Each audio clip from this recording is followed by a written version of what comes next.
Have you ever felt like you're stuck in a loop, repeating the same mistakes over and over?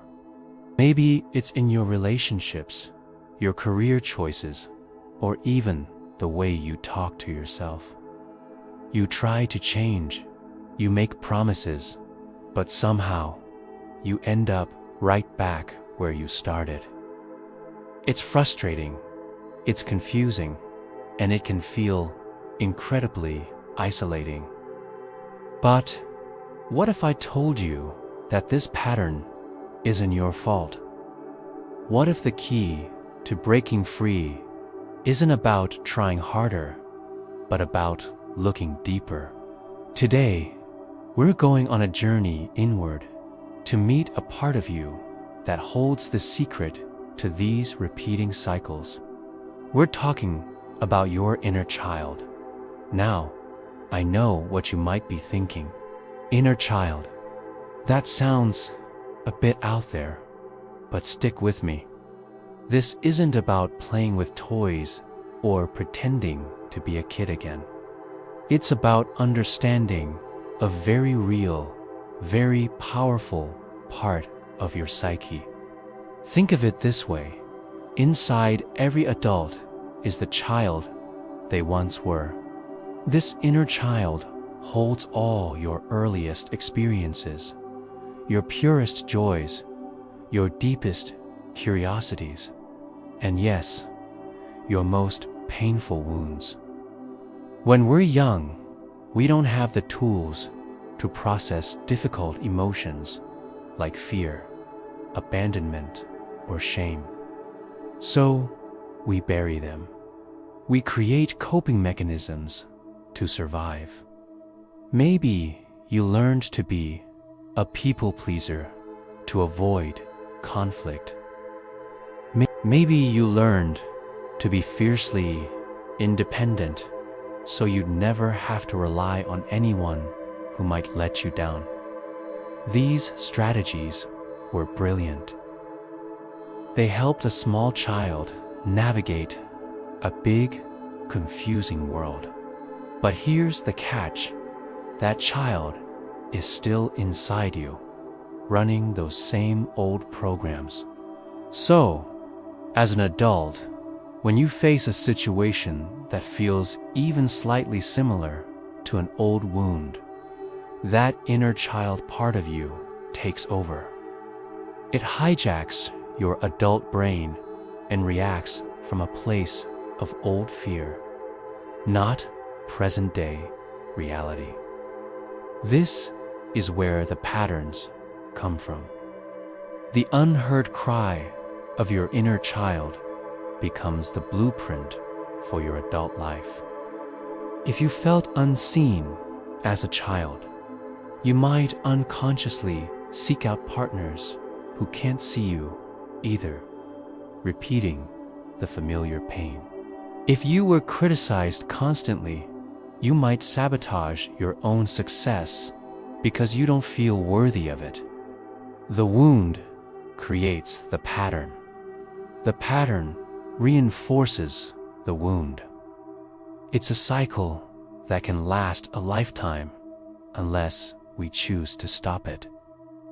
So, how do we stop it? The answer is integration. Inner child integration isn't about getting rid of this part of you.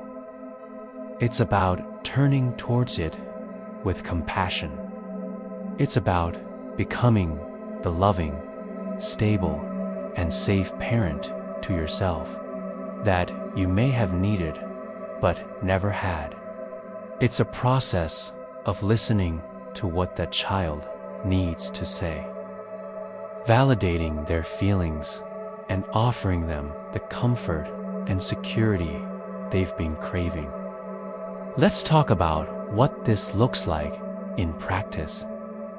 The first step is simply acknowledgement. It's about recognizing that this part of you exists. You can start by just checking in.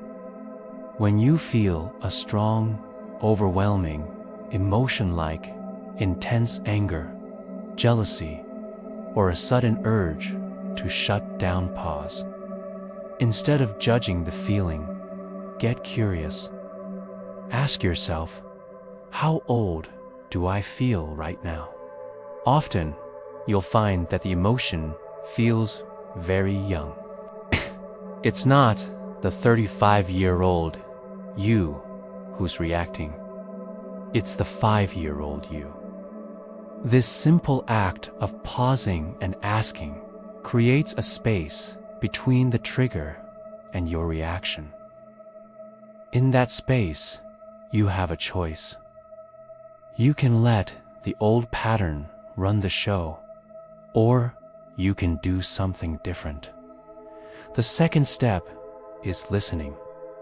This is where you connect with that younger part of yourself. You can do this through journaling, meditation, or even just quiet reflection. Imagine that younger version of you. What do they look like? Where are they? What are they feeling? Let them speak to you without judgment. Maybe they're scared, lonely, or angry. Your job isn't to fix it or dismiss it. Your job is just to listen. You could write a letter from your adult self to your child self. You could even write a letter from your child self, letting all those buried feelings out onto the page. What you're doing here is giving a voice to the voiceless.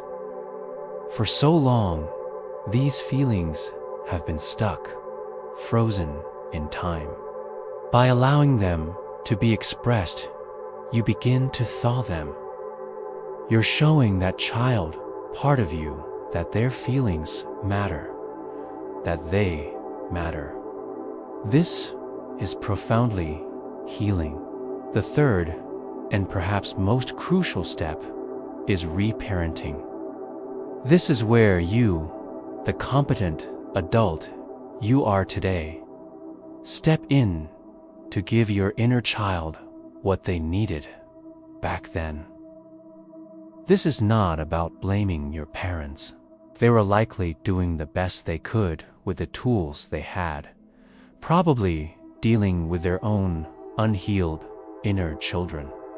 This is about taking responsibility for your own emotional well-being now. So, if your inner child feels scared, your adult self can say, "I'm here. I've got you. We are safe now." You can physically comfort yourself, maybe by wrapping your arms around yourself in a hug or placing a hand on your heart. It might feel silly at first, but your nervous system responds to these acts of self-soothing. If your inner child feels sad and alone, your adult self can offer words of comfort. "I see your sadness. It's okay to feel this way. I'm not going to leave you." Reparenting also means setting healthy boundaries in your current life. It means saying no to things that drain you. It means choosing relationships with people who respect and value you. Every time you make a choice that honors your well-being, you are telling your inner child you are worthy of protection. You are worthy of care. You are literally rewiring your brain to believe in your own worth. Let's walk through an example. Imagine you have a deep-seated fear of rejection. As a child, maybe you felt you had to earn love by being perfect. Now, as an adult, you find yourself overworking, constantly seeking approval, and terrified of making mistakes. One day, your boss gives you some constructive feedback. It's not harsh, but you feel a wave of panic and shame. You feel like you're 5 years old again, about to be punished. This is the moment. Pause. Recognize the feeling. Wow, this feels huge. I feel so small and scared. Now, listen.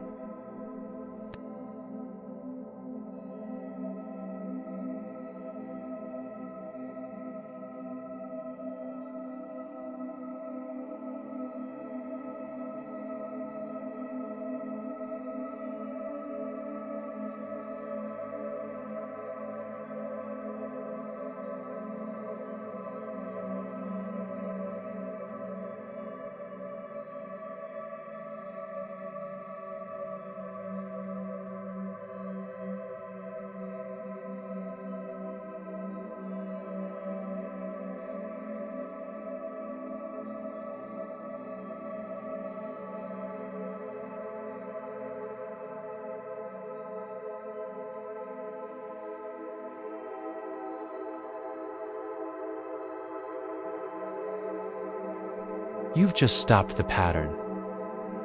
Instead of spiraling into shame or lashing out, you responded with compassion and wisdom.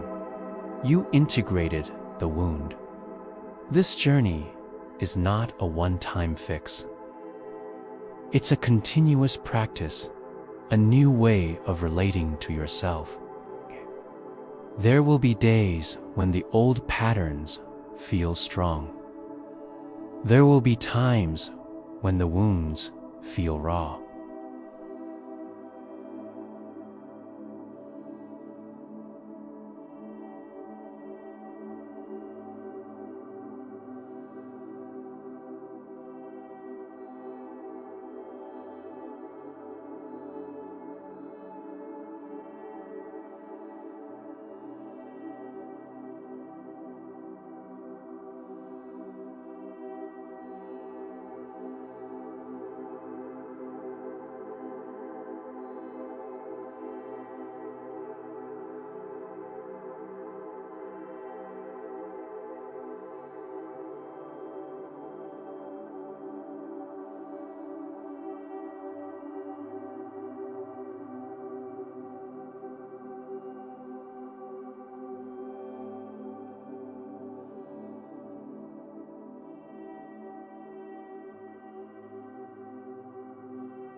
If this resonated with you, let me know in the comments.